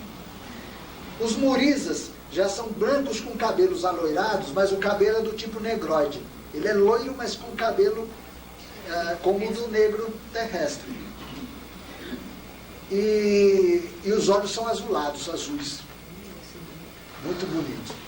E ó, quem foi que falou bonito? Os caras têm cada braço, cada tórax, que é uma coisa absurda. Muito bonitos. E depois tem os moás. São cíclopes, seres de um só olho na caixa craniana, da variante Siulaes. São seres que têm nariz e boca como nós temos, mas só tem um orifício aqui. Porque tem cíclope que não tem nariz nem boca. Só tem um orifício central no rosto. E, por fim, os moalirãs, que são muito altos, brancos e sem pelo. Parece marfim. Magro, longilíneos, magérrimos. Não tem pelo. Nada. Você não vê pelo aqui nos olhos, nada. Parece um albino, né? Parece um albino sem pelo e magrelo, muito longo. Não tem porte atlético. Isso aqui é a descrição muito sumária dos 11 tipos que vieram de 8 planetas, de 3 estrelas da galáxia de Mora, do universo de Adma-Aron, que quer dizer universo berço. A maior parte da humanidade está aqui. Esse grupo migrou, porque os seus mundos seguiram outros destinos. Eles pegaram suas naves e, com naves, fisicamente, migraram e foram para a galáxia na época vizinha, chamada Lúcia, que é a nossa Via Láctea. Chegaram aqui, escolheram esse sistema solar, aqui chegaram, escolheram esse sistema solar para iniciar o implante deles, o enxerto deles. Quando chegaram aqui, não chegaram nesse sistema solar, chegaram em Sírios. Lá estabeleceram-se pioneiramente e de lá vieram para cá. Esse grupo todo aqui são chamados Omaras. O maior problema dessas canetinhas é que elas não abrem. Omaras. Omaras quer dizer aqueles que foram bem recebidos ou bem-vindos. Portanto, também dito os estrangeiros. Pelo povo daqui, os Omaras são os bem-vindos, portanto, estrangeiros. Vieram para cá. Mas cada um desses grupos aqui tem uma índole distinta. Vieram por um motivo diferente, mas todos na mesma época, na mesma caravana. Eles se juntaram num agrupamento imenso para realizar essa viagem. Aqui no livro conta. E dizia-se mais que não se tinha um consenso sobre essa ida. Os 11 povos, ditos Omaras, que quer dizer os estrangeiros que são bem-vindos, com suas máquinas maravilhosas, boa parte deles envergando seus corpos físicos, um dia partiram. Esse dia foi chamado de Assari, que quer dizer partida em massa, em comboio. Cada um dos povos tinha sua liderança própria. O comboio era coordenado por um triunvirato, isto é, por 3 emissários, especialmente convocados para a missão. Aportados na nova galáxia, em Lúcia, nossa Via Láctea, a chegada essa que aconteceu no planeta Nada de Sírios, aguardamos as credenciais daquele que iria dirigir todo o projeto de transferência. É aí que entra a figura histórica que nós conhecemos com o nome de Jesus. Ou seja, Jesus foi um camarada convidado, ele vem de um outro sistema, ele vem desse universo de Aunki. Ele e a contraparte dele, Madalena. No livro eu conto outros nomes que Jesus teve quando renasceu na Terra, outras vezes. Ele foi convocado para dirigir esse grande projeto dos Omaras de migrarem de Mora para Lúcia. E o processo terrestre, a partir daí, se complica profundamente. Nós chegamos num planeta chamado Nada. Não é que nada abrigasse coisa alguma, não é. Realmente abriga coisa, até hoje tem gente lá. Tem muita gente sequestrada aqui da Terra, que eles levam para lá. E faz parte de um sistema solar bastante complicado também, como história, como evolução, que é Sírios. Sírios está profundamente ligado à história da Terra. O muitos motivos anteriores à própria existência nossa aqui na Terra. Sírius, nós sabemos, é um sistema de 3 sóis, né? A ciência acredita que são 2, mas os ETs dizem que são 3, e a ciência dos Dogons e de outros povos primitivos que vivem na África garantem que são 3. Então, os povos da África devem ter mais certeza, devemos confiar mais neles do que na ciência, né? Pois bem, 2 desses sóis têm luz própria, o outro é cego, né? Cego quer dizer, não tem luz, né? Bom, carrega uma grande quantidade de planetas. Não se sabe exatamente quando. Eu tenho uma lista, mas que não, como os nomes não são o mesmo, nós não podemos conferir com lista de outros contactados. É uma nomenclatura bastante distinta. O interessante para a gente é o planeta Bak, o planeta Nada, que foi onde nós chegamos, e é onde Jesus já havia formado o seu quartel-general lá também, porque ele é originário de fora, ele veio, como eu disse, de Aonki. E haviam outros planetas, como o mais importante, talvez, para a história da humanidade, é um planeta chamado Avis. Eu conheci um contactado que trabalha com entidades vindas de Avis, um planeta que é sede de um gigantesco império que espalhou-se por grandes espaços, não só na nossa, como em outras galáxias, inclusive. Um império evoluidíssimo, que já foi, no passado, um império guerreiro. Enfim, ele fez guerra de conquista, essa coisa toda. Então, aqui, só para ampliar a imagem, vamos desenhar aqui dentro apenas a galáxia, a nossa galáxia Lúcia, e vamos considerar aqui como muito importante para nós essa estrela que carrega o nosso sistema solar, que os ETs chamam de Ors, é o nosso Sol, né? E vamos representar aqui no outro lado, aqui, o sistema solar de Sírius, que os ETs chamam de Aridon, que carrega um monte de planetas. Um deles, né, Avis. O outro é o planeta Nada, etc, etc. Nada é importante porque foi o lugar onde nós chegamos. Essa turma toda com suas naves estacionaram orbitalmente nas estrelas de Sírio e desceram seus comandos de desembarque, suas representações em Nada. Lá foram recepcionados.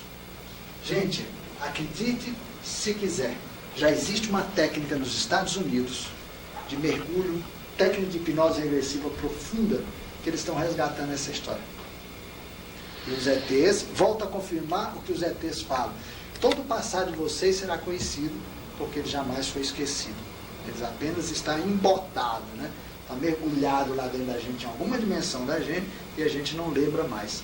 Na aula passada, ou na retrasada, eu me lembro que aqui em Curitiba, eu falei sobre o grande lapso de memória nos programas de terapia de vidas passadas que os americanos descobriram. Esse é o período do acidente solar que houve aqui na Terra.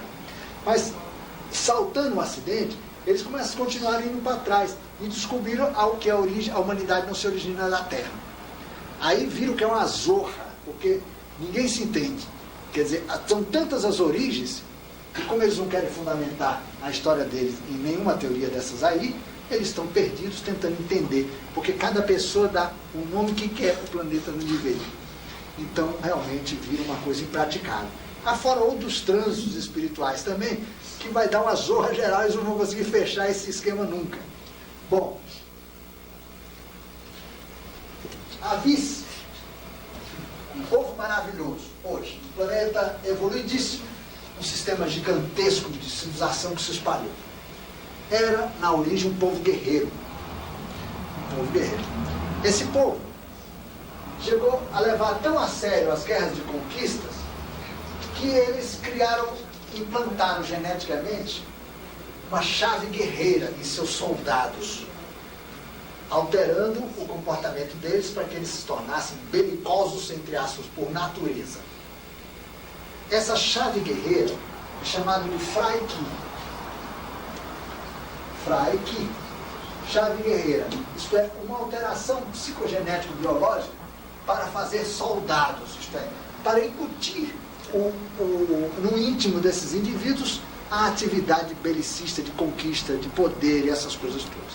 como o império gigantesco já pacificado, eles tentaram reunir todas as pessoas que ainda não tinham Fraiki em sua genética, reuniram todos eles num único lugar para fazer uma cirurgia e retirar a Fraiki através de várias sucessões de gerações, para retirar a chave guerreira desse agrupamento de soldados que havia restado. Juntaram todos num satélite de Avis. Então Avis é um planeta que carrega alguns satélites. Um desses satélites chamava-se Atmahas. Atmahas, que quer dizer arrancado pela raiz. Olha só, arrancar pela raiz a chave guerreira. Ali montaram-se os laboratórios para essa operação que duraria várias e várias e várias gerações. Juntaram de todo o império os soldados que ainda tinham Fraiki, juntaram em Atmahas. Para quê? Foi uma bobagem. Quando eles estavam dispersos, não tinha problema. Mas quando juntaram, a índole guerreira de repente ativou a consciência guerreira daquele grupo. E o grupo resolveu aqui se indagar. Mas quem é que disse que nós queremos tirar a chave guerreira? Ah, mas isso é uma decisão do império inteiro. Que se dane o império. Quer dizer, a chave guerreira começou a criar dificuldades para aquela intenção pacifista da sede, né? Que é o planeta Avis, com sua alta cúpula dirigente. Reunir todos juntos foi uma grande bobagem. Esse agrupamento, reunido em Atmahas, acabou por gerar um Senhor Todo-Poderoso para governá-los. Esses sistemas de poder geram entidades governantes. Eles geraram uma figura muito conhecida das tradições cristãs católicas da igreja, conhecido demais, chamado Lúcifer.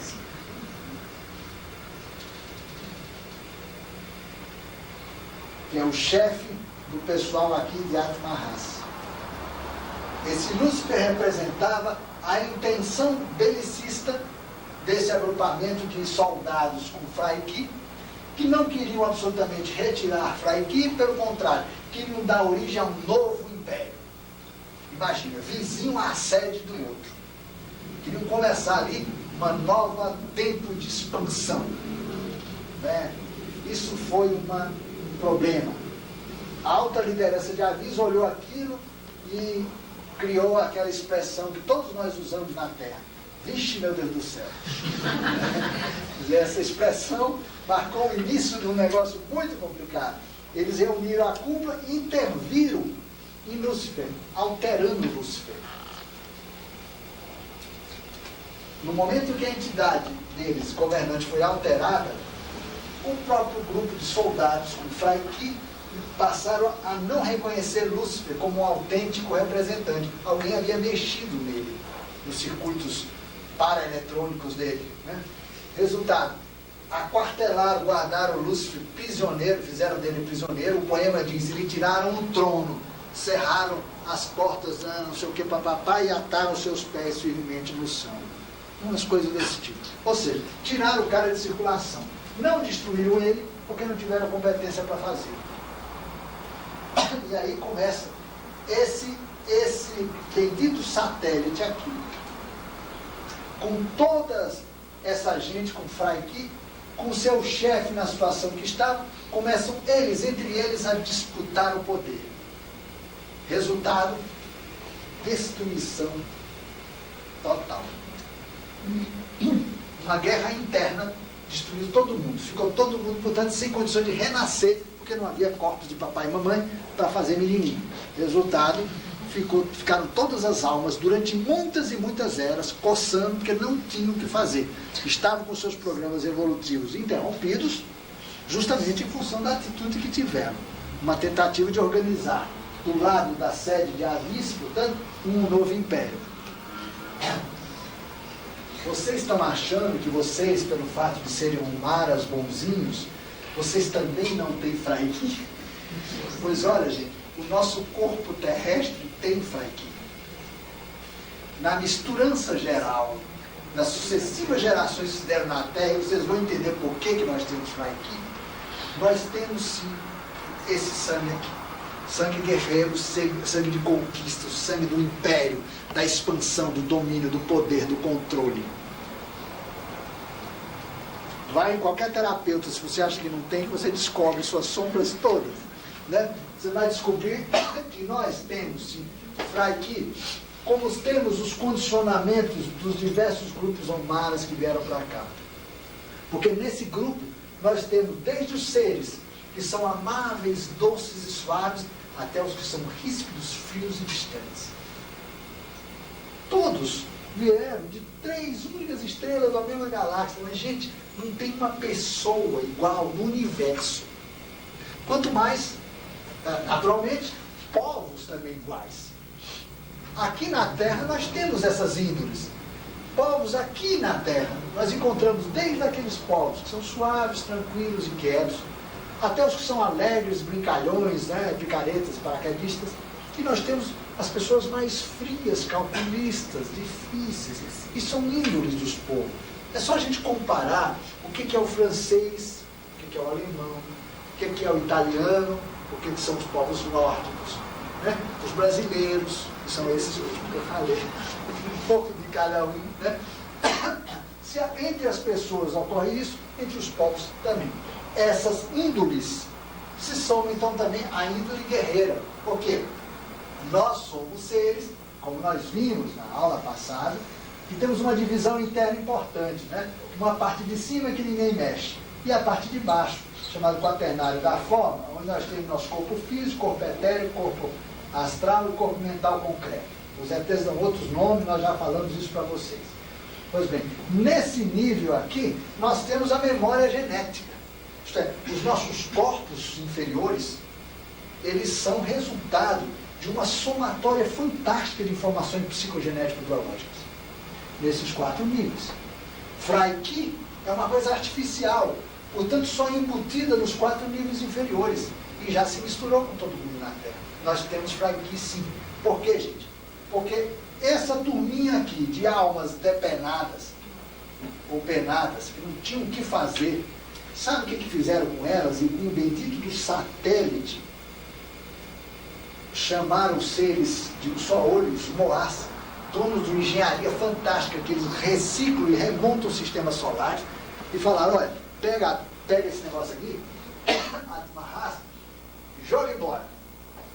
Tira esse negócio daqui. Foi o que fizeram. Pegaram lá, bateram na porta e falaram, ó, vocês aí e tal, vou dar uma nova chance para vocês. Vocês vão para um outro sistema solar, e lá vão começar tudo de novo, junto com outras pessoas. Pô, mas não dá para... Não dá, não tem jeitinho. Não, eu sou amigo do prefeito, também não dá.